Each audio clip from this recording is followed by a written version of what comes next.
आज हम लोग शुरू करने जा रहे हैं अपने क्लास 8 के सिविक्स में चैप्टर नंबर 7। चैप्टर का नाम है अंडरस्टैंडिंग मार्जिनलाइजेशन। इसके पहले तक हम लोगों ने 6 चैप्टर कंप्लीटली ख़त्म कर लिया है और ये हमारा चैप्टर नंबर 7 है। चैप्टर का नाम बड़ा ही अजीब है क्योंकि पहली बार आपके सामने ये वर्ड आ रहा है अंडरस्टैंडिंग मार्जिनलाइजेशन, है ना। इसके पहले तक जो चैप्टर था हमारा वो बहुत ही, उस चैप्टर का नाम आसान आसान हुआ करता था ना। जैसे यदि याद आपको हो तो कॉन्स्टिट्यूशन के बारे में हम लोग बात करते थे, फ्रीडम के बारे में, जस्टिस के बारे में, इन सब के बारे में हम लोग अभी पढ़ते थे। मतलब कि पीछे वाले चैप्टर में हम लोगों ने यही सब चीज़ बेसिकली पढ़ा है। लेकिन ये चैप्टर का जो नाम है वो अंडरस्टैंडिंग मार्जिनलाइजेशन है।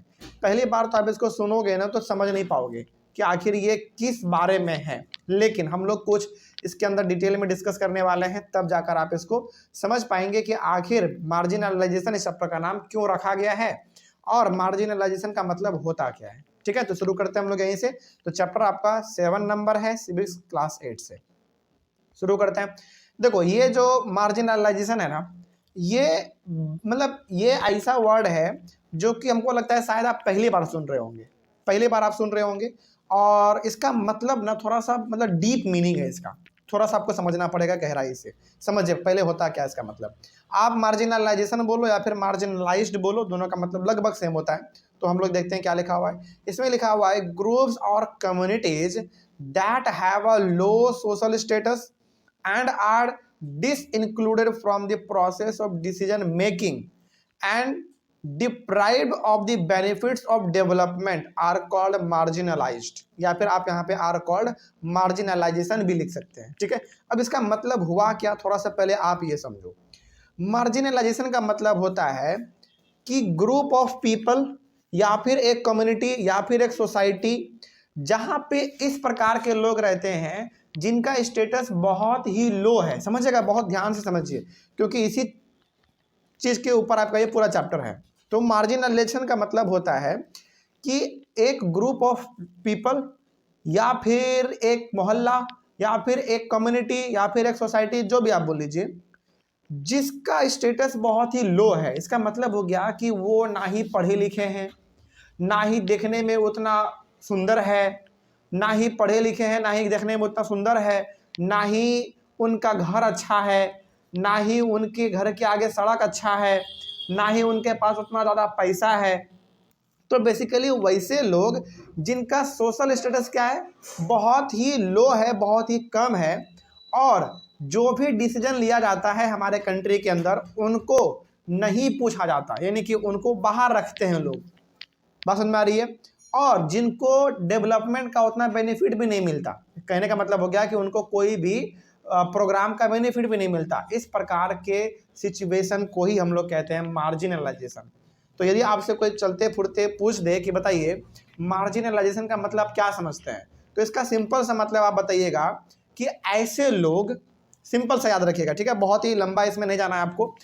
ऐसे लोग जिनका समाज में स्टेटस बहुत ही लो है। स्टेटस लो है कहने का मतलब हो गया कि वो पढ़े लिखे कम है, देखने में काला है, ठीक है, और उतना ज़्यादा अच्छा घर भी नहीं है उसका, पीने का साफ पानी भी नहीं है उसके पास, घर के आगे टूटा फूटा सड़क है, उतना पैसा भी नहीं है, गरीब है, शरीर पे जो कपड़ा पहना है वो भी साफ नहीं है, मैला है, फटा पुराना है। तो इस प्रकार का जो वेशभूषा आप होलिया देख पा रहे होंगे या फिर जो आपने माइंड में इमेजिन कर पा रहे होंगे, और क्या उस प्रकार के लोगों से कभी सरकार जाके पूछेगा क्या कि भैया आप क्या चाहते हो? नहीं चाहेगा। यानी कि डिसीजन जो भी लिया जाएगा उसका उसमें कोई हिस्सेदारी नहीं होता है, क्योंकि वो सरकार उनसे पूछती भी नहीं है। एक तरीके से सरकार भी उसको नकार देती है कि अरे यार ये तो बहुत ही लो क्लास के लोग हैं, इनसे कौन मिलेगा, है कि नहीं। तो इस प्रकार के सिचुएशन को ही हम लोग क्या कहते हैं, मार्जिनलाइजेशन कहते हैं। तो सिंपल सा मार्जिनलाइजेशन का मतलब क्या हो गया, मार्जिनलाइजेशन का सिंपल सा मतलब हो गया वो लोग जो जिनका सोशल स्टेटस क्या है, बहुत ही नीचे है। कोई दिक्कत नहीं इसमें, यही हमारा कहलाता है मार्जिनलाइज्ड या फिर मार्जिनलाइजेशन। आगे बढ़ते हैं, तो यही था हमारा, इसमें आगे बढ़ते हैं। Marginalised people often experience a sense of disadvantage and powerlessness. मतलब जिनका स्टेटस लो होता है, जिनको समाज में ज़्यादा कोई उतना वैल्यू नहीं देता है, अक्सर उनको डिसएडवांटेज का सामना करना पड़ता है। डिसएडवांटेज का सामना करना पड़ता है, इसका मतलब ये हो गया कि आपको किसी भी प्रकार का बेनिफिट नहीं मिलेगा, आपको किसी भी प्रोग्राम का, किसी भी पॉलिसी का आपको फायदा नहीं मिलेगा। जैसे मान लीजिए कि समाज में यानी कि मोहल्ले में राशन कार्ड बन रहा है, सबका बन गया लेकिन आपका नहीं बना, इसका मतलब क्या है? इसका मतलब हुआ कि आपको उस प्रोग्राम का बेनिफिट नहीं मिला, नहीं मिलने दिया। सबके पास पावर है, यानी कि सबके पास धन है, संपत्ति है, सब चीज है, लेकिन आपके पास नहीं है। तो ये सब किसको दर्शाता है? ये सब सोशल स्टेटस दिखाता है जिसका कि लो है। तो कहने का मतलब यहाँ पे हो गया कि जो लोग मार्जिनलाइज्ड लोग होते हैं, यानी कि जिनका स्टेटस बहुत ही लो होता है, उनको समाज में जल्दी कोई पूछता नहीं है। जैसे मान लीजिए, सपोज कीजिए, एग्जाम्पल के तौर पे मानिए कि एक ऐसा मोहल्ला है जिसके अंदर वो सारे लोग रहते हैं जिनके पास कुछ ना कुछ नौकरी है। सपोज कीजिए, इमेजिन कीजिए आप अपने माइंड में कि एक ऐसा मोहल्ला है, एक ऐसा गली है जिसमें केवल वो लोग रहते हैं जो कि नौकरी वाले लोग हैं, ठीक है, गवर्नमेंट के वो ऑफिसर है मान लीजिए, ओके। अब उसी मोहल्ले में रहने के लिए एक छोटा सा झोपड़ी बना के एक ऐसा आदमी आ गया जो कि रोड पे कचरा चुनता है, बोतल चुनता है। क्या उस आदमी को कभी भी ये नौकरी वाले लोग वैल्यू देंगे? क्या? कभी नहीं देंगे। तो वो जो आदमी था कचरा चुनने वाला, बोतल चुनने वाला रोड पे, वही हमारा कौन लोग कहलाएगा? मार्जिनलाइज्ड लोग कहलाएंगे वो, क्योंकि उनका स्टेटस क्या है समाज में? बहुत ही लो है। मतलब उनके पास पैसा भी नहीं है, धन संपत्ति कुछ नहीं है, पहनने के लिए अच्छा कपड़ा नहीं है, उतना खूबसूरत भी नहीं है देखने में, उनका हेल्थ भी ठीक नहीं रहता। तो कहने का मतलब हम यहाँ पे ये कहना चाह रहे हैं आपसे कि जो लोगों का सोशल स्टेटस बहुत ही लो होता है उनको समाज में जल्दी कोई पूछता नहीं है, यानी कि उसको डिसएडवांटेज का सामना करना पड़ता है। डिसएडवांटेज का मतलब हर कोई इसको नकारता है, कोई इसको जल्दी भाव नहीं देता। और पावरलेसनेस का मतलब हो गया कि उनके पास कोई पावर ही नहीं होता, कुछ वो बोल सके उसके पास इतना हिम्मत भी नहीं होता, ठीक है। ऐसे समाज में बहुत सारे लोग होते हैं। आगे बढ़ते हैं फिर। Marginalisation is due to different languages, different customs, different religion and different economic and social status. अच्छा, मार्जिनलाइजेशन जो है यानी कि किसी भी आदमी का जो सोशल स्टेटस है या फिर उसको समाज में जो भाव नहीं मिल रहा, वैल्यू नहीं मिल रहा, वो क्यों नहीं मिल रहा है? इसके पीछे क्या कुछ रीजन है क्या? बिल्कुल रीजन है। क्या रीजन है? देखो, मान लीजिए कि एक मोहल्ले में सारे लोग हिंदी बोलते हैं, समझिएगा, बहुत ध्यान से समझिए। यहाँ पे ना कुछ कुछ एग्जाम्पल दिया है, उसी के तहत हम आपको समझाना चाहते हैं। मान लीजिए कि एक मोहल्ले में सारे लोग हिंदी बोलते हैं, लेकिन उसी मोहल्ले में एक ऐसा आदमी आ जाए जो कि तमिल में बात करे, तमिल में बात करे, तो क्या कोई भी आदमी उसका बात समझ पाएगा? पहला बात नहीं समझ पाएगा। इसका मतलब जब समझ ही नहीं पाएगा तो लोग उसको एक तरीके से क्या कर रहे हैं? नकार रहे हैं। पहला ये हो गया हमारा। डिफरेंट कस्टम, मान लीजिए कि उनका ना रीति रिवाज पूरा अलग है। हालांकि कस्टम का मतलब पहनावा ये सब भी होता है, खाना पीने का तरीका भी होता है। मान लीजिए कि मोहल्ले में ना वो सबसे अजीब खाना खाता है, सबसे अजीब कपड़ा पहनता है, तो क्या लोग उसके साथ कभी जाके बैठेंगे? क्या? कभी नहीं बैठेंगे। ये दूसरा एग्जाम्पल हो गया। तीसरा, डिफरेंट रिलीजन, मान लीजिए कि एक मोहल्ले में एक ही धर्म के लोग रहते थे, यानी कि हिंदू, मुस्लिम, सिख है, कुछ भी हो सकता है। बस मान लीजिए एग्जाम्पल के तौर पे मान लीजिए, बस हम एग्जाम्पल दे रहे हैं बस, ठीक है ना, ये इसको हकीकत नहीं मानना है, बस एग्जाम्पल मान लीजिए कि उस मोहल्ले में ना सारे लोग हिंदू थे और एक आदमी आ गया जो कि मुस्लिम था। हालांकि इंडिया में ऐसा होता नहीं है कि भाव नहीं मिलेगा, सबको बराबर वैल्यू है, हमारा संविधान सबको बराबर राइट देता है, लेकिन एग्जाम्पल समझाने के लिए हम आपको बता रहे हैं। मान लीजिए उस मोहल्ले में ना एक अकेला वही आदमी जो कि मुस्लिम है, तो क्या कभी आदमी उसको उतना वैल्यू देगा? नहीं देगा। बस एग्जाम्पल हम बता रहे हैं, ठीक है, ऐसा मेरा इंटेंशन नहीं है। आगे बढ़ते हैं फिर। उसके बाद different economic and social status, और उसके पास उतना धन संपत्ति भी नहीं है। मतलब कि एक मोहल्ले में एक ऐसा आदमी आ गया जो कि लैंग्वेज भी अलग बोलता है, खाना पीना, कपड़ा, रहना, सब उसका तरीका अलग है, उसका धर्म भी अलग है, मतलब रिलीजन भी अलग है, अमीर भी नहीं है, बड़ा अजीब तरीके से रहता है। तो क्या उस आदमी को समाज में कोई वैल्यू देगा? कोई वैल्यू नहीं देगा।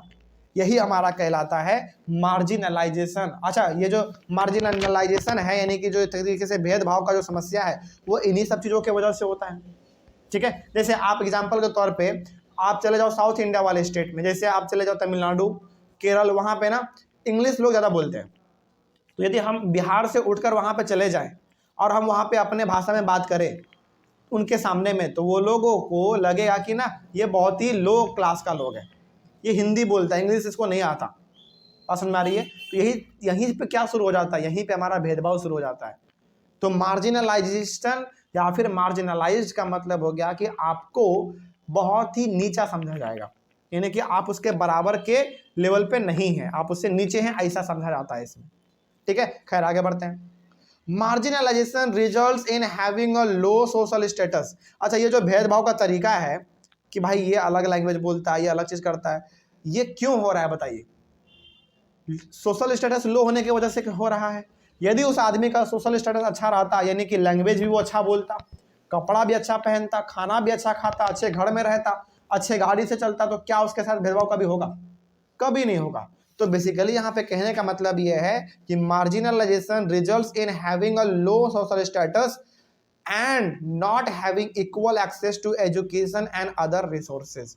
तो किसी के साथ यदि समाज में भेदभाव हो रहा है तो वो इसलिए हो रहा है क्योंकि उसका स्टेटस बहुत ही लो है, पहला बात। दूसरा बात, पढ़ा लिखा नहीं है, धन संपत्ति नहीं है, अच्छा गाड़ी नहीं है, प्रॉपर्टी नहीं है, इसीलिए तो किसी आदमी के साथ भेदभाव होता है ना। तो ये चैप्टर जो बेसिकली है ना, अंडरस्टैंडिंग मार्जिनलाइजेशन, ये आपको ये बता रहा है कि आप ये समझो कि समाज में किसी भी इंसान के साथ भेदभाव कैसे होता है, उसको नकारा कैसे जाता है, उसको किसी भी प्रकार का बेनिफिट नहीं लेने दिया जाता कैसे, यही सब चीज आपको इस चैप्टर में पढ़ना है। तो अब क्या आपको मार्जिनलाइजेशन का मतलब समझ आ गया? एक बार हम आपको दोबारा बता देते हैं मार्जिनलाइजेशन का मतलब।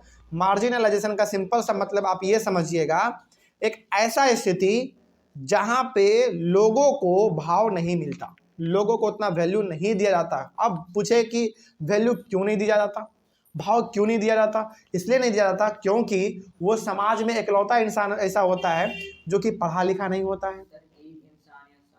एक इंसान के साथ भी हो सकता है, एक इंसान के साथ भी हो सकता है, या फिर किसी इंसान के किसी ग्रुप ऑफ पीपल के साथ भी हो सकता है। बात समझ में आ रही है?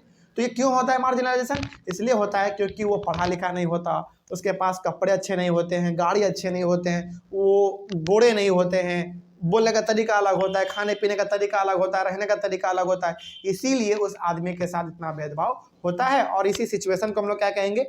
मार्जिनलाइजेशन कहेंगे। सिंपल, कोई दिक्कत नहीं इसमें। और इस प्रकार का क्या एग्जाम्पल हमारे मोहल्ले में नहीं है, हमारे समाज में नहीं है क्या? बिल्कुल है।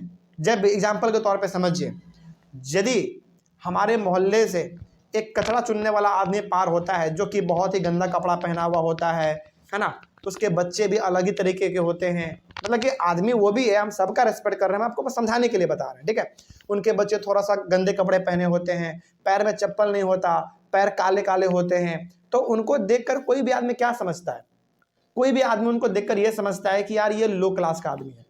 भले आदमी वो भी है, भगवान ने सबको बराबर बनाया, लेकिन सबसे पहले हमारे माइंड में थॉट क्या आता है कि यार ये हमसे अलग है। आदमी तो वो भी है, खून तो उसके भी रगों में है, लेकिन हम लोग क्या समझ लेते हैं? ये आदमी अलग है। तो वहीं पे हमारा भेदभाव चालू हो गया। अच्छा, क्यों वो हमसे अलग है? ऐसा हमने क्यों बोला? क्योंकि वो हमारे तरह दिख नहीं रहा, हमारे तरह कपड़ा नहीं पहना, हमारे तरह बोल नहीं रहा, हमारे तरह खा नहीं रहा, इसीलिए तो भेदभाव चालू होता है ना। तो वही हमारा कहलाता है मार्जिनलाइजेशन। तो सिंपली मार्जिनलाइजेशन का मतलब हमने आपको बार बार बताया, एक तरीके से भेदभाव समझ सकते हैं आप, ठीक है। चलिए, इस तरीके से आपका इस चैप्टर का इंट्रोडक्शन आपको बहुत अच्छा मिल गया। अगले वाले क्लास में हम लोग शुरू करेंगे एक नया टॉपिक का नाम होगा हु आर आदिवासीज।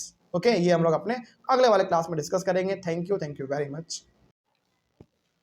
अगला टॉपिक है हमारे चैप्टर के अंदर हु आर आदिवासीज। एक तरीके से ये टॉपिक ना आपके क्वेश्चन के तौर पे भी पूछा जा सकता है कि हु आर आदिवासीज, आदिवासी कौन लोग होते हैं। देखो, इस टॉपिक में आगे क्या लिखा हुआ है तो हम लोग आगे पढ़ेंगे ही पढ़ेंगे, लेकिन आदिवासी जब भी वर्ड हमारे सामने लिया जाता है तो हमारे माइंड में सबसे पहला इमेज क्या बनता है कि वो लोग जो कि जनरली कहाँ पे रहते होंगे? जंगलों में रहते होंगे, पहाड़ों में रहते होंगे, वही बस वही मतलब हमारा हकीकत में वही होता है आदिवासी का मतलब।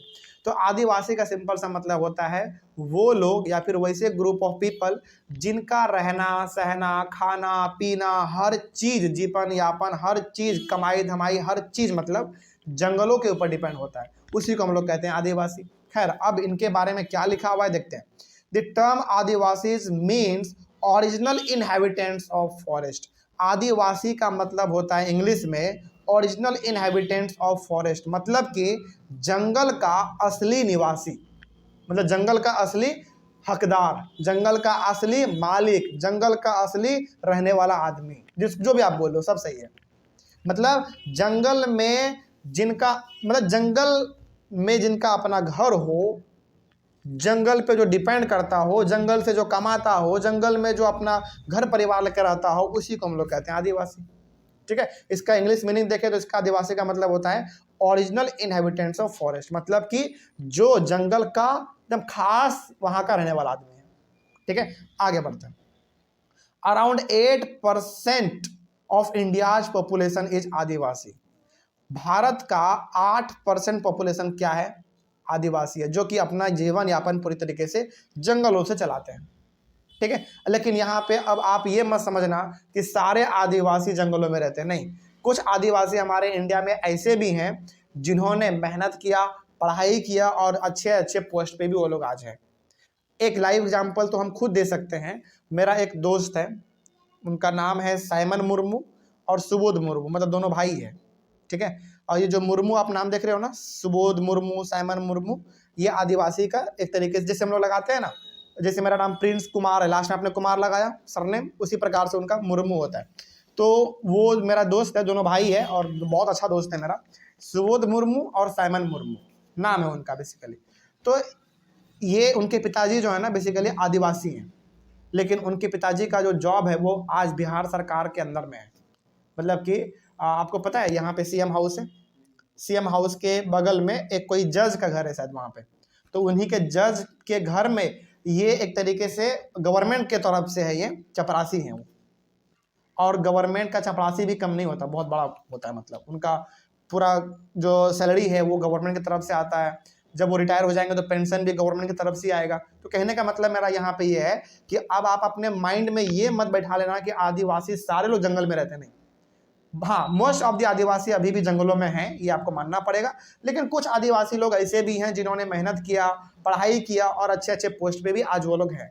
ठीक है, ये तो हमने अपना एक एग्जाम्पल दिया, ऐसे बहुत सारे एग्जाम्पल है। अच्छा, एक हकीकत एग्जाम्पल तो हम आपको बता ही देते हैं। सबसे बड़ा एग्जाम्पल आपका, हमारे देश की अभी प्रेसिडेंट कौन है? द्रौपदी मुर्मू जी, जो कि एक महिला है, वो खुद आदिवासी है, पता है आपको? सोचो, यानी कि इंडिया के सबसे बड़े पोस्ट पे यदि एक आदिवासी है तो आप ये नहीं कह सकते हैं कि सारे आदिवासी जंगलों में रहते हैं, नहीं। हाँ, ये आपको मानना पड़ेगा कि मोस्ट ऑफ द आदिवासी जंगलों में रहते हैं, लेकिन कुछ आदिवासी लोग ऐसे भी हैं जो कि इंडिया के टॉप पोजीशन को संभाले हुए हैं। एग्जाम्पल आपके सामने है। प्रेसिडेंट ऑफ इंडिया कौन? द्रौपदी मुर्मू जी, एकदम एक लेडी हैं और पूरा भारत का सबसे बड़ा पोस्ट अपने हाथ में अभी उनके पास है। बात समझ में आ रही है? तो ये चीज है। खैर, आगे बढ़ते हैं। तो भारत में कितने % आदिवासी लोग हैं? 8% है। आगे, India's most important mining and industrial centres are located in adivasi areas like Jamshedpur, Rourkela, Bokaro and Bhilai. मतलब कि इंडिया के अंदर जो बहुत ही इंपॉर्टेंट माइनिंग और इंडस्ट्रियल एरिया है, मतलब क्या हुआ इसका समझिए। माइनिंग मतलब जहाँ से खोद के कोयला ये सब निकालना, और इंडस्ट्रियल एरिया मतलब जहाँ पे बड़े बड़े इंडस्ट्री होते हैं। तो इंडिया के अंदर जो बड़े बड़े माइनिंग सेंटर हैं या फिर इंडस्ट्रियल सेंटर है जहाँ पे बड़े बड़े कारखाने ये सब हैं, वो ज़्यादातर कहाँ पे आपको पता है? आदिवासी के एरिया में है। जैसे जमशेदपुर, उसके बाद रोकेला, बोकारो, भिलाई, ये सब आदिवासी वाले एरिया हैं, जंगलों वाले एरिया हैं बेसिकली। वहाँ पे ज़्यादातर आपको माइनिंग एरिया देखने को मिलते हैं, इंडस्ट्री वहाँ पे आपको ज़्यादा देखने को मिलते हैं। ठीक है, आगे बढ़ते हैं। अब यहाँ पे ऐसा क्यों है आपको हम बताएंगे, रीजन आपको बताएंगे। There are over 500 different adivasi groups in India. सोचो, बहुत बड़ी बात है ये। यानी कि भारत के अंदर लगभग 500 अलग अलग प्रकार के आदिवासी के लोग हैं। सबका अपना अलग अलग तरीका है रहने का, सबका अपना अपना जीवन यापन चलाने का तरीका है। तो लगभग भारत में कितने प्रकार के आदिवासी लोग हैं? 500 लगभग, वे बहुत बड़ी संख्या है। आगे है, large number of Adivasi lived in states like, अब यहाँ पे आप देखो ज्यादातर इंडिया में आदिवासी कहाँ पे रहते हैं? Jharkhand, Chhattisgarh, Madhya Pradesh, Orissa, Gujarat, Maharashtra, Rajasthan, Andhra Pradesh, West Bengal, Arunachal Pradesh, Assam, Manipur, Meghalaya, Mizoram, Nagaland and Tripura. लगभग ज़्यादातर तो स्टेट इसमें आ गए। मतलब कि इन सभी स्टेट्स में ज़्यादातर आपको आदिवासी लोग देखने को मिले। ज़्यादातर नहीं, मतलब यहाँ पे आदिवासी लोग बहुत हैं। यहाँ पे अलग प्रकार के लोग भी हैं, अलग कास्ट के, अलग अलग रीजन के लोग भी हैं, लेकिन यहाँ पे आदिवासी का संख्या भी ठीक ठाक नंबर में है। ठीक है, इसमें हमारा बिहार नहीं है, क्योंकि बिहार में आदिवासी उतना आपको देखने को नहीं मिलते हैं। जब हमारा पहले बिहार और झारखंड एक हुआ करता था ना, उस समय पे आदिवासी लोग ज़्यादा थे, लेकिन अब आपको पता है कि बिहार और झारखंड दोनों अलग अलग है, तो ज़्यादा जो पहाड़ी इलाका है, जो जंगली इलाका है, वो किस में चला गया, हमारा झारखंड में चला गया, तो वहाँ पे आदिवासी आपको ज़्यादा देखने को मिलते हैं, बिहार में उतना नहीं है। आगे बढ़ते हैं। Odisha is a home to more than 60 different tribal groups. यदि हम लोग अकेला बात करें ओडिशा का, तो ओडिशा में लगभग अकेला 60 अलग अलग प्रकार के आदिवासी लोग पाए जाते हैं। सोचो, ओडिशा में, ये बहुत अच्छी बात है। मतलब ओडिशा जो कि हमारे इंडिया का एक बहुत ही खूबसूरत स्टेट है, वहाँ पे 60 अलग अलग प्रकार के, डिफरेंट प्रकार के आदिवासी लोग आपको देखने को मिलते हैं। आगे, there is very little hierarchy among adivasi. अच्छा, हायरार्की का मतलब समझते हैं आप? बताते हैं इसका मतलब क्या होता है। जैसे हम लोगों में क्या है ना, जैसे हम लोगों के आम जीवन में, जैसे हिंदू, मुस्लिम, सिख, ईसाई, इन सभी में अधिकतर क्या है, अधिकतर इसमें ये है कि ये छोटा लोग है, ये बड़ा है, ये उससे बड़ा है, ये उससे बड़ा है, ये उससे बड़ा, इस तरीके से हम लोग अपने यहाँ पे बोलते हैं। मतलब जिसके पास ज़्यादा पैसा वो ज़्यादा बड़ा, जिसके पास कम पैसा वो कम छोटा, मतलब छोटा वो लोग आदि में होते हैं। इसी को हम लोग कहते हैं हायरार्की। लेकिन आदिवासी में उतना ज़्यादा हायरार्की नहीं होता, यहाँ पे सबका स्टेटस लगभग बराबर होता है। मतलब यहाँ पे ना ही ज़्यादा कोई अमीर, ना ही ज़्यादा कोई गरीब होते हैं, सबके लेवल यहाँ पे बराबर होते हैं। इसी को हम लोग कहते हैं हायरार्की। हायरार्की का मतलब कोई बहुत अमीर तो कोई बहुत ही गरीब, इस प्रकार का। लेकिन ऐसा सिचुएशन आदिवासी में देखने को नहीं मिलता, यहाँ पे सभी लगभग बराबर होते हैं। आगे, Adivasis practise a wide range of tribal religions that are different from Islam, Hinduism and Christianity. कितना गहरा बात कहा है इसमें, और फिर से बताते हैं आपको। Adivasis practise a wide range of tribal religions that are different from Islam, Hinduism and Christianity. मतलब ये हो गया कि जैसे हिंदू, मुस्लिम, सिख, ईसाई, ये सब जो होता है ना, इन सब के अलावा भी आदिवासी में अपना अलग उनका रिलीजन होता है। यानी कि हिंदू, मुस्लिम, सिख, ईसाई, ये सब जो हम लोग बोलते हैं आम भाषा में, 4 धर्म अलग अलग प्रकार के इंडिया में जो बहुत ही मशहूर हैं, इनका अपना अलग अलग रिलीजन है। सोचो, और ऐसा नहीं है कि सारे आदिवासी अकेला रहते हैं, नहीं, बहुत सारे आदिवासी ऐसे हैं जो कि इन सभी धर्म को भी मानते हैं, हिंदू, मुस्लिम, सिख, ईसाई, इन सभी को भी मानते हैं वो लोग। बात समझ में आ रही है? आगे बढ़ते हैं। This involves the worship of ancestors, village, mountain, river, animal etcetera. ये लोग ना ज़्यादातर भगवान को नहीं पूजते हैं, याद रखिएगा आप इसमें। जैसे हम लोग अपने अपने गॉड को पूजा करते हैं, लेकिन ये लोग अपने गॉड को पूजा नहीं करते हैं, बल्कि ये लोग पूजा किसको करते हैं पता है? अपने पूर्वज को, यानी कि अपने दादा, परदादा, छड़दादा, इन सभी को ये लोग पूजते हैं। पहला, अपने गांव को पूजते हैं ये लोग, अपने पहाड़ को पूजते हैं, अपने नदी को पूजते हैं, अपने जानवरों को पूजते हैं। पता है क्यों? हम लोग अपने गॉड को पूजते हैं, ये लोग अपने अपने अगल बगल वाले चीज़ों को पूजते हैं। पता है क्यों? क्योंकि देखो, इनका जीवन किस पे टिका हुआ है? नदी पे, जंगलों पे, एनिमल पे, अपने गांव पे, अपने पूर्वजों को जो इनसे मिला उनसे टिका हुआ है। तो बताओ, जो आदमी मतलब कि जिस आदमी को जिससे आगे बढ़ने का मौका मिला वो उसी का पूजा करेगा ना। इसीलिए ये लोग भगवान में विश्वास कम रखते हैं, बल्कि ये लोग अपने जानवर में, अपने नदी में, अपने पहाड़ में, अपने गांव में विश्वास ज़्यादा रखते हैं, और उन्हीं को लोग पूजते हैं, क्योंकि उनका जीवन यापन वहीं से चलता है। ठीक है, आगे बढ़ते हैं। Adivasis have always been influenced by different religions like Sakta, Buddhist, वैष्णव, भक्ति एंड क्रिश्चियनिटी। कहने का मतलब ये है कि ये जो अलग अलग प्रकार के रिलीजन आपको देखने को मिल रहे हैं, इन सभी ने आदिवासी को बहुत ज़्यादा बदलने की कोशिश की है। इसका ना एक लाइव एग्जांपल आपको देते हैं हम, बहुत अच्छा एग्जांपल है। हालांकि शायद आप लोगों ने अभी तक नहीं पढ़ा होगा, लेकिन हमको हिस्ट्री के बारे में बहुत कुछ तो नहीं, थोड़ा बहुत पता है, तो हम आपको बताते हैं। देखो, होता क्या था ना, जब अंग्रेजों का भारत में कंट्रोल था, यानी कि जब शासन अंग्रेजों का भारत में चलता था, तो अंग्रेजों ने ये बहुत ज़्यादा कोशिश किया, अंग्रेजों ने बहुत ज़्यादा कोशिश किया कि आदिवासी लोगों को क्रिश्चियन बना दिया जाए। उस समय पे ना क्रिश्चियनिटी में कन्वर्ट करने का जो प्रोसेस था वो बहुत तेज़ी से बढ़ रहा था। कहने का मतलब यहाँ पे ये है मेरा कि आदिवासी लोगों को अंग्रेज लोग फोर्स करते थे कि तुम अपना कस्टम, कल्चर, ये सब छोड़ो, तुम अपना रिलीजन छोड़ो आदिवासी वाला, तुम किस में कन्वर्ट हो जाओ, क्रिश्चियन में कन्वर्ट हो जाओ। और वो लोग जबरदस्ती करवाते थे और हो भी जाते थे। इसलिए आज भी इंडिया में ऐसे बहुत सारे लोग हैं जो पहले आदिवासी थे लेकिन अब वो क्रिश्चियनिटी को फॉलो करते हैं, यानी कि क्रिश्चियन रिलीजन को वो लोग फॉलो करते हैं। ऐसे आपको बहुत सारे लोग इंडिया में आज मिल जाएंगे, समझ में आ रही है। और ऐसा नहीं है कि उन्होंने अपने से फॉलो किया, उनको फॉलो करवाया गया अंग्रेजों के द्वारा, और जो धर्म एक बार उन्होंने मान लिया वही धर्म आज भी आगे बढ़ता जा रहा है। ठीक है, तो कहने का मतलब यह है कि आदिवासी लोगों को अलग अलग प्रकार के रिलीजन ने इन्फ्लुएंस किया, उन पर प्रभाव डाला कि तुम इसको अपने जीवन में स्वीकार कर लो। ठीक है, क्रिश्चियन बन जाओ, बुद्धिस्ट बन जाओ, या फिर भक्ति करने लगो, ये सब हो जाओ। ठीक है, आगे बढ़ते हैं। अगला है इसमें हमारा आदिवासी religions themselves have influenced different religions like the Jagannath cult of Odisha and Shakti and tantric traditions in Bengal and Assam। कहने का मतलब ये है कि आदिवासी लोगों ने भी अपने रिलीजन को बहुत ज़्यादा फैलाया है। उन्होंने उड़ीसा में आप जाओ वहाँ पे ये देखने को मिल जाएगा, आप उसी प्रकार से बंगाल में जाओ वहाँ पे भी आपको देखने को मिल जाएगा, असम आप चले जाओ वहाँ भी आदिवासी लोगों का बहुत बड़े लेवल पे जमावड़ा देखने को मिल जाएगा आपको। यानी कि इन लोगों ने भी अपने अपने धर्म को फैलाया है बहुत ज़्यादा कि हाँ भाई तुम भी जंगल में रहते हो, हम भी जंगल में रहते हैं, हम सब भाई भाई हैं, तो चलो अपने धर्म को बढ़ाते हैं आगे। इस तरीके से ये लोग भी आगे करते चले जाते हैं। आगे बढ़ते हैं। देखो हर धर्म क्या चाहता है कि मेरा धर्म आगे बढ़े, मेरा धर्म थोड़ा सा फैले, है ना। उसी प्रकार से ये लोग भी अपने अपने संख्या को आगे बढ़ाना चाहते हैं कि हाँ भाई हमारा धर्म भी बहुत पॉपुलर है। भाई हर कोई कर सकता है, हमारा संविधान आज़ादी दे देता है हम लोगों को, हमारा कॉन्स्टिट्यूशन ही कहता है कि आप अपने धर्म का प्रचार प्रसार कर सकते हैं, तो करो भाई आराम से। तो ये लोग भी करते हैं, जो कि अच्छी बात है।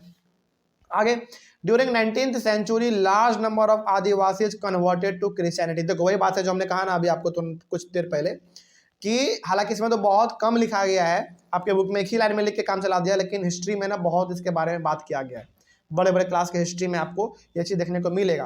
मतलब कि 19th सेंचुरी में, कहने का मतलब जब अंग्रेजों का दौर हमारे इंडिया में था, उस समय पर बहुत सारे आदिवासी लोगों को क्रिश्चियनिटी में कन्वर्ट किया गया था अंग्रेजों के द्वारा। ठीक है, लेकिन कन्वर्ट करने का जो प्रोसेस था वो बहुत ही ज़्यादा खराब प्रोसेस था।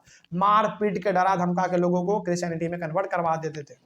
ठीक है, आगे, Adivasis have their own languages as old as Sanskrit. जिस तरीके से हमारा लैंग्वेज सबसे पुराना संस्कृत है, पसंद आ रही है, उसी प्रकार से इन लोगों का भी लैंग्वेज है जो कि ये लोग बहुत ही लंबे समय से इस्तेमाल करते आ रहे हैं, और आज भी ये लोग अपने आम भाषा में उस लैंग्वेज का इस्तेमाल करते हैं।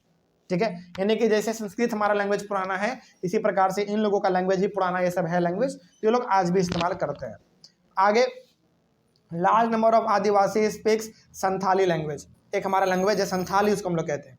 जैसे हमारा बंगाली है, भोजपुरी है, तमिल है, कन्नड़ है ना, इस प्रकार के। उसी प्रकार से आदिवासी लोगों का भी एक लैंग्वेज है, उनका नाम है संथाली, वो लोग भी इस्तेमाल करते हैं आज। तो ये हो गया आदिवासी के बारे में। इस टॉपिक में तो कोई दिक्कत नहीं होना चाहिए। चलिए अगले वाले क्लास में हम लोग डिस्कस करेंगे आदिवासीज एंड स्टीरियोटाइपिंग। अब ये क्या है, इसके अंदर क्या खास बात आपको सीखने को मिलेगा, ये हम लोग अपने अगले वाले क्लास में डिस्कस करेंगे। Thank you very much.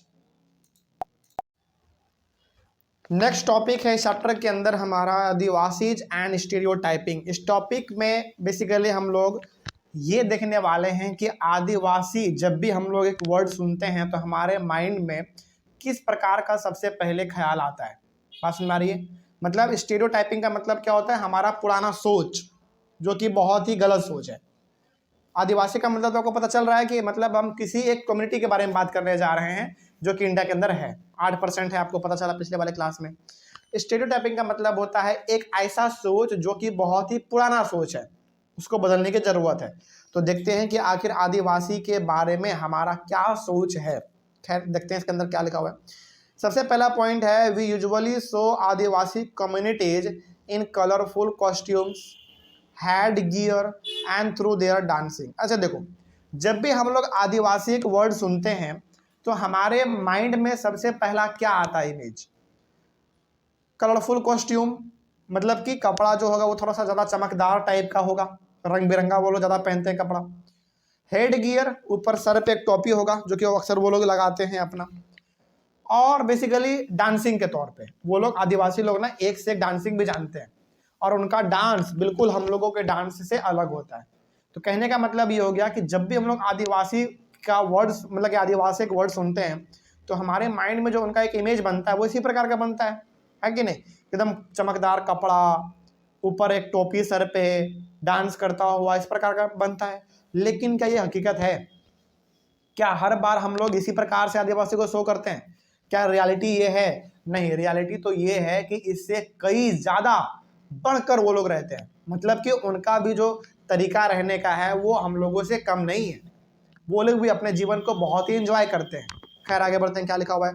But in reality we know very little about their lives. कहने का मतलब ये है कि इनके बारे में ना, हकीकत में इनके बारे में हम लोग बहुत ही कम जानते हैं। इनका रहने का तरीका सबसे अलग है, इनका खाने पीने हर चीज़ का तरीका इनका अलग है। लेकिन अब इसका मतलब हम यहाँ पे ये नहीं कह सकते हैं या फिर कोई नहीं कह सकता कि इनका जीवन बहुत ही खराब बीतता है। नहीं, इनका जीने का तरीका ही अलग है।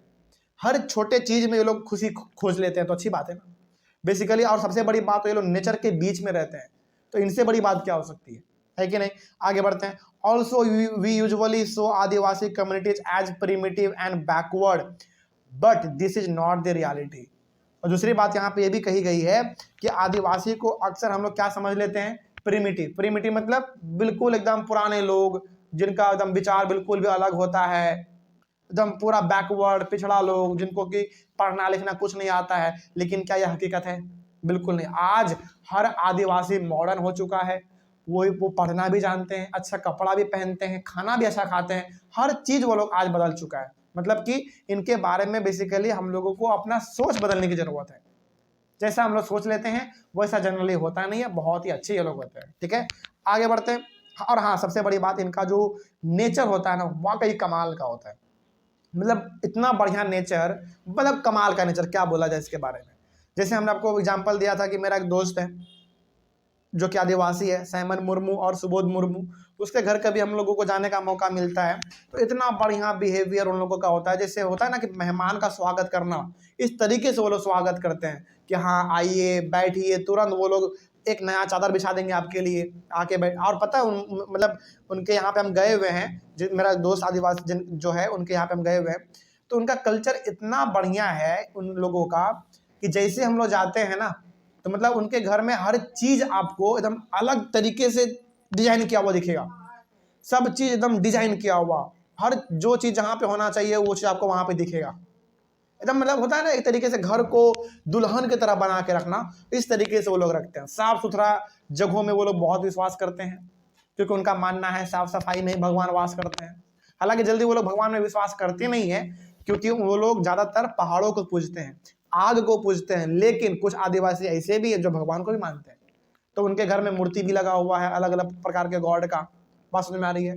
तो उनके घर में जब भी जाने का मौका मिलता है तो चप्पल जूता जो भी उसके एकदम पूरा सहेज के रखो, एकदम साइड से जाओ, एकदम सिस्टमैटिक वे में। तुरंत आपके लिए नया नया बेड बिछाएगा, वो चादर बिछाएगा, अच्छी तरीके से नाश्ता कराएगा, पानी पूरी तरीके से, मतलब जो मेहमान के खातिरदारी होना चाहिए उस प्रकार का बिहेवियर इन लोगों का रहता है। मतलब बिहेवियर में कोई दिक्कत नहीं है, बहुत कमाल का होता है। ऐसा बिहेवियर तो हम लोगों के परिवार में नहीं मिलता है कि नहीं? हम लोग अपने रिश्तेदारों में जाते हैं तो क्या आपको ऐसा मिलता है?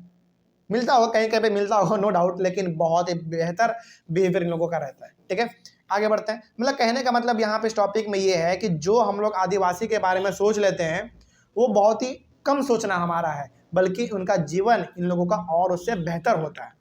ठीक है, इन लोगों का भी तरीका अलग है। आगे, we often blame adivasi for their lack of development because they did not believe in change और न्यू आइडियाज।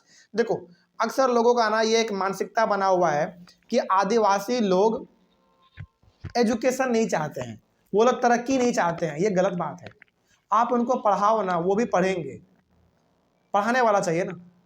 इसी प्रकार से उनके यहाँ पे आप डेवलपमेंट वाला काम करो ना, वो भी डेवलपमेंट चाहते हैं।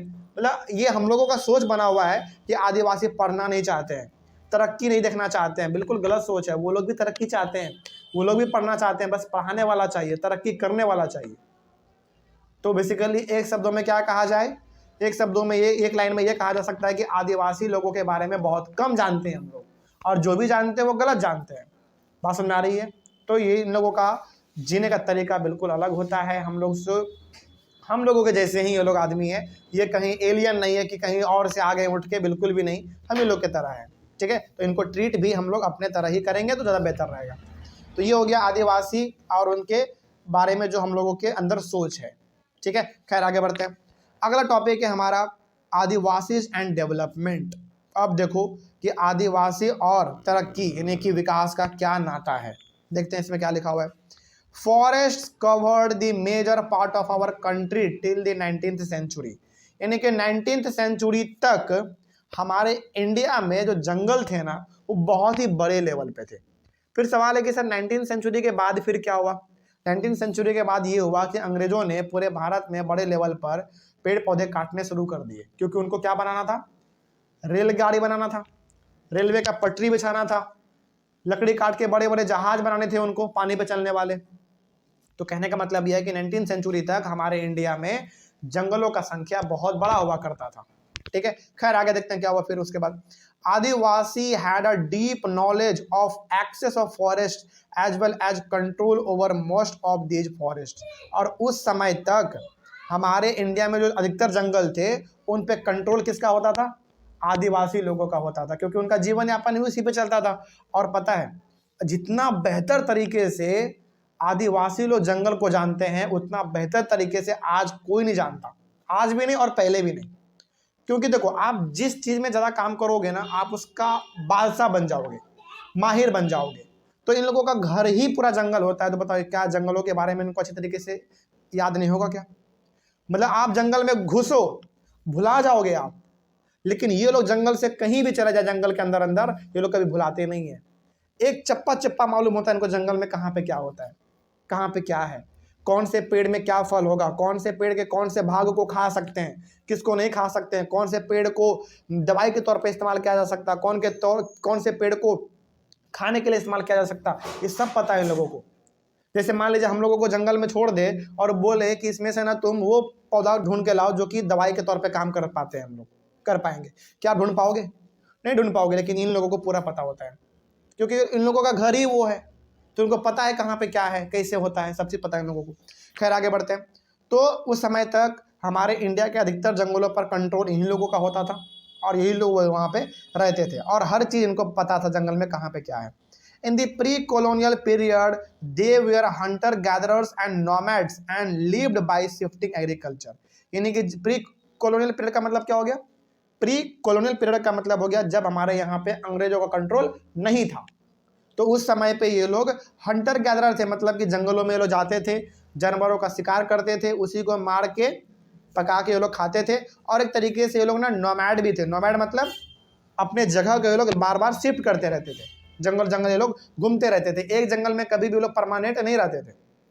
ठीक है, और शिफ्टिंग एग्रीकल्चर मतलब हो गया कि ये लोग अपना जगह चेंज करते रहते थे, जगह चेंज करते के ये लोग कुछ उगाते थे, कुछ खाते थे, इस तरीके से ये लोग करते रहते थे। ठीक है, मतलब कभी भी लोग परमानेंट एक जगह पे नहीं रहते थे। Forest policies and political force applied by the government and private industry lead Adivasi to migrate and works as plantation worker, casual worker, domestic worker etc. लेकिन अब यहीं पे हमारे यहाँ पे एंट्री हो जाता है अंग्रेजों का। जैसे इंडिया में अंग्रेजों का एंट्री हुआ वैसे ही सारे जंगलों पे अंग्रेजों ने एकदम पॉलिसी निकालना चालू कर दिया, फॉरेस्ट पॉलिसी, कि तुम यहाँ नहीं जा सकते, तुम वहाँ नहीं जा सकते, जो जंगल में उसको बाहर निकालो, ये काट दो, पेड़ काट दो, इसको हटा दो, वो हटा दो, सब चीज। मतलब कि जैसे अंग्रेजों का एंट्री इंडिया के अंदर हुआ इनका जीवन जो है ना खतरे में चला गया, क्योंकि इनको जंगल से निकाला जाने लगा, जंगल काटे जाने लगे, इनको जंगल में एंट्री नहीं मिलता था। मतलब जिनका कंट्रोल पहले जंगल पे पूरा होता था अब उन्हीं को जंगल में जाने का मौका नहीं दिया जा रहा है। तो जितने भी आदिवासी लोग थे उनको जबरदस्ती माइग्रेट करना पड़ा, मतलब कि एक जगह से निकलकर दूसरे जगह जाना पड़ा और इनको जबरदस्ती प्लांटेशन का काम करना पड़ा। मतलब चाय उगाना, फिर से कॉफ़ी उगाना, ओपियम एक नशीला पदार्थ होता है जिसको हम लोग कहते हैं अफीम हिंदी में, वो उगाना, इन सब कामों को इनको करना पड़ा। क्यों करना पड़ा काम ये सब? क्योंकि इनके पास कोई दूसरा साधन नहीं था। अब जंगल तो वो जा नहीं सकते थे क्योंकि अंग्रेज नहीं जाने देते थे। तो भाई जंगल नहीं जाएंगे, लकड़ी काट के नहीं बेचेंगे तो खाएंगे क्या?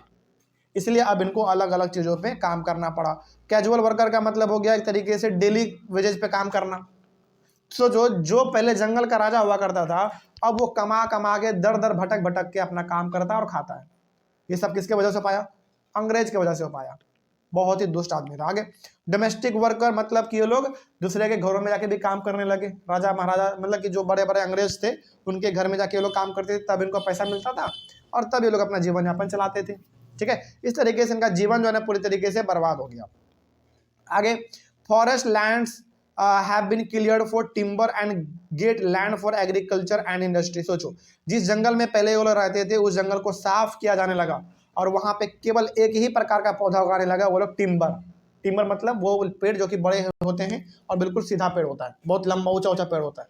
और वो लोग इस प्रकार का पेड़ इसलिए लगाते थे ताकि उस पेड़ को किस में इस्तेमाल किया जा सके? रेलवे में इस्तेमाल किया जा सके, उसका पटरी बनाने में। मतलब पटरी के नीचे जो लगता है ना लकड़ी, अब तो सीमेंट का लगने लगा है, लेकिन पहले लकड़ी का लगता था। वो बनाने में, बड़े बड़े सीप बनाने में इस्तेमाल करते थे लोग टिम्बर। तो टिम्बर उगाने के लिए जंगलों को साफ किया जाने लगा। खेती बाड़ी करने के लिए अंग्रेजों ने जंगल को साफ कर दिया, तो पूरी तरीके से जंगल एकदम बर्बाद हो गया, इनका जीवन पूरी तरीके से नष्ट हो गया। उसके बाद, most of the time the land is taken away forcefully and procedures are not followed. अधिकतर समय तो ये होता था कि जंगलों को बिना किसी परमिशन के अंग्रेज साफ कर देते थे। अंग्रेज अपने दल बल के साथ गया, बंदूक लेकर गया, आदिवासी को डरा धमका दिया कि जंगल खाली करो, नहीं करोगे तो गोली मार देंगे, और बेचारे आदिवासी खाली कर देते थे। ठीक है, तो मतलब कहने का मतलब यह है कि फोर्सफुली जंगल को ये लोग खाली करवा देते थे। ठीक है, आगे, according to official data, more than 50% tribals are displaced due to mines and mining project. सोचो, यानी कि हमारे इंडिया के अंदर लगभग 50% आदिवासी लोग अपने जगह को छोड़ दिए थे। क्यों? क्योंकि वहां पे माइनिंग वाला काम चलने वाला था, खोदने वाला, कुछ खोद के नीचे से निकालो, कोयला वोयला निकालो नीचे से, इस प्रकार का। लगभग 50% आदिवासी लोगों ने अपने जगह को इस वजह से छोड़ दिया था क्योंकि उनको वहां से हटा दिया गया। मान लो अंग्रेजों ने रिसर्च किया और वहां पे पता चला कि जहां पे आदिवासी लोग रह रहे हैं वहीं पे नीचे में कोयले का खदान है, तो क्या करना पड़ेगा? उनको हटाना पड़ेगा। तो जबरदस्ती वो लोग हटा देते थे किसी को भी। Recently 79% tribals are displaced from the states of Andhra Pradesh, Chhattisgarh, Odisha and Jharkhand. ये रिसेंट का डाटा है, ये हाल फिलहाल का डाटा है। मतलब ये हाल फिलहाल का डाटा ये है कि 79% आदिवासी को बाहर निकाल दिया गया अपने जगह से। कहाँ पे? आंध्र प्रदेश से, छत्तीसगढ़ से, उड़ीसा से और झारखंड से। क्यों? क्योंकि वहाँ पे कुछ माइनिंग वाला काम होने वाला है। ठीक है, तो आदिवासी लोगों को बेसिकली समय समय पर टॉर्चर किया गया है, वो भी बहुत गंदे तरीके से। ठीक है, आगे और भी इसमें लिखा हुआ है, India has 54 national parks and 372 wild life sanctuaries covering 1,09,652 square kilometre. सोचो, इंडिया के अंदर 54 नेशनल पार्क्स और 372 वाइल्ड लाइफ सेंचुरी, जो कि पूरा फैला हुआ है 1,09,652 स्क्वायर किलोमीटर में। और ये सब का सब जो बनाया गया है 54 नेशनल पार्क और 372 वाइल्ड लाइफ सेंचुरी, ये सब किसके जमीन पे बनाया गया? आदिवासी के जमीन पे बनाया गया, जंगलों को साफ करके बनाया गया। ठीक है, these are the areas where tribals lived but they were evicted from those areas. यानी कि जो 54 नेशनल पार्क हैं, 372 वाइल्ड लाइफ सेंचुरी हैं, ये सब जो बनाया गया है, ये सब आदिवासी के जगह पर बनाया गया और उनको वहां से हटा दिया गया, वहां से जंगलों को साफ करके वहां पे सब चीज बनाया गया। कोई दिक्कत इसमें? तो सोचो, इतना ज़्यादा बड़े लेवल पे आदिवासी लोगों को अपने जगह से हटा दिया गया। आगे बढ़ते हैं। Losing their lands means tribals lose their main source of livelihood. देखो, आदिवासी लोगों का ज़्यादातर जीवन किस पे डिपेंड रहता है? जंगलों पे। और आप उसको जंगलों से ही बाहर निकाल दे रहे हो, तो क्या वो अपना जीवन यापन चला पाएंगे अच्छे तरीके से? नहीं चला पाएंगे। तो उसको जंगल से निकालने का मतलब ये है कि आप उनके पेट पर लात मार रहे हैं। बात समझ में आ रही है? अगला, many Adivasis have migrated to cities in search of work where they are employed for very low wages. अब भाई उनके पास कोई काम नहीं बचा, जंगलों में जाने का परमिशन है नहीं, तो इस कारण बहुत सारे आदिवासी लोगों ने क्या कर दिया? अपने गांव को छोड़ दिया, अपने जंगल वाले एरिया को छोड़ दिया और वो लोग मूव करके कहाँ पे? शहर की ओर, ताकि शहर में कोई फैक्ट्री वैक्ट्री में काम मिल जाएगा तो काम कर लेंगे और अपने बाल बच्चे का पेट पाल लेंगे। ठीक है, और ये लोग शहर में तो चले गए, लेकिन इन लोगों को उतना ज़्यादा पढ़ा लिखा ना देखकर कंपनी के मालिक भी इन लोगों को ठग लेते हैं कि हाँ इतना पैसा देंगे, काम करना है तो करो, नहीं तो निकलो, इस तरीके से। ठीक है, तो अब बेचारे को काम करना पड़ेगा ना, मजबूरी है तो काम तो करना ही पड़ेगा। ठीक है, आगे 10 they get caught in a cycle of poverty. अब देखो, जो पहले जंगल का राजा हुआ करता था, जिनके हाथ में पूरा जंगल होता था, जंगल का सारा प्रॉपर्टी जिनके हाथ में होता था, उनको आज एकदम दर दर भटक भटक के काम करना पड़ रहा है, पैसों के लिए इसको लड़ना पड़ रहा है। क्या पहले इसको ऐसा करना पड़ता था? नहीं, पहले ये तो खुद राजा था जंगल का। तो सोचो, जो आदमी पहले इतना भयंकर तरीके से जीता था, अब उनको इतना कमज़ोर कर दिया गया अंग्रेजों के द्वारा।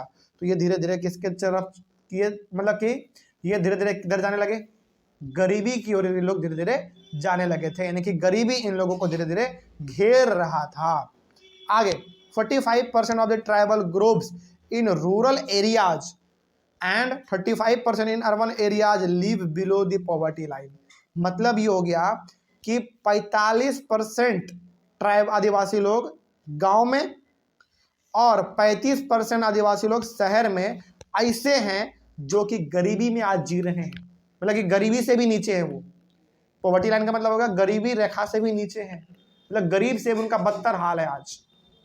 सोचो, जो पहले राजा था आज वो गरीब बन चुका है, मात्र एक वजह से उसके जगह को खाली करवाया गया, वहाँ पे माइनिंग किया गया, उनके जगह को खोद दिया गया, उनके जगह को काट के वहाँ पे खेती बाड़ी किया जाने लगा। ठीक है, ये दुर्दशा है हमारे इंडिया में आदिवासी लोगों का। ठीक है, आगे many tribal children are malnourished. बहुत सारे आदिवासी के बच्चे तो आज ऐसे हैं जो कुपोषित का शिकार है। माल नरिश का मतलब कुपोषित, हिंदी में उसको हम लोग कहते हैं कुपोषित, मतलब उसको खाने पीने को भी बढ़िया से नहीं मिल रहा है और कुपोषित का शिकार है। यदि आपको ये पहचानना हो तो वो बच्चा देख लो जिनका कि पूरा शरीर में हड्डी दिख रहा है, बहुत ही कमजोर है, जल्दी जल्दी बीमार पड़ता है, उसी को हम लोग कहते हैं कुपोषित का शिकार हो जाना। ठीक है, आगे बढ़ते हैं। Literacy rates among tribals are also very low. आदिवासी लोगों के जो बच्चे होते हैं ना, वो भी बहुत ही कम पढ़े लिखे होते हैं, क्योंकि पहली बात उनके ऊपर कोई ध्यान देता नहीं है, गवर्नमेंट भी ध्यान नहीं देती उसके ऊपर, पहला बात ये है। और दूसरा बात, ये लोग उतना अमीर भी नहीं है कि वो लोग अपने बच्चों को स्कूल भेज सके। ठीक है, तो दोनों का इसमें थोड़ा बहुत आपको देखने को मिलेगा, लेकिन इसमें सबसे बड़ा जिम्मेदारी किसका बनना चाहिए था? गवर्नमेंट का बनना चाहिए कि हाँ भाई, आदिवासी बच्चों के लिए भी स्कूल खोला जाए, जहाँ पे वो रहते हैं वहीं पे स्कूल खोला जाए, उसके बच्चे भी पढ़ सके। लेकिन गवर्नमेंट भी इसके ऊपर ध्यान बहुत कम देती है ध्यान, लेकिन बहुत कम देती है। ठीक है, तो ये था हमारे इंडिया के अंदर आदिवासी लोगों का हाल, जो कि बहुत ही बद से बदतर हो चुका है। अब पहले ऐसा नहीं था, लेकिन अब ऐसा हो चुका है। अब तो इस टॉपिक में कोई दिक्कत नहीं है। चलिए, तो जब भी इस प्रकार के टॉपिक के बारे में पूछे तो आप इन सारे पॉइंट को लिखेंगे, याद करके, समझ के, या फिर अपने से भी आप एक बार समझ लो और लिख दो तो अच्छे नंबर मिलेंगे आपको, क्योंकि सारे पॉइंट इसमें इंपॉर्टेंट पॉइंट लिखे गए हैं, बहुत ही इंपॉर्टेंट पॉइंट इसमें लिखे गए हैं। तो इसको आप ध्यान से एक बार पढ़ेंगे तो आपको समझ में आ जाएगा। अगले वाले क्लास में हम लोग डिस्कस करेंगे माइनॉरिटीज एंड मार्जिनलाइजेशन। ये टॉपिक हमारा अगले वाले क्लास का रहेगा। मिलते हैं हम लोग अपने अगले वाले क्लास में। Thank you very much.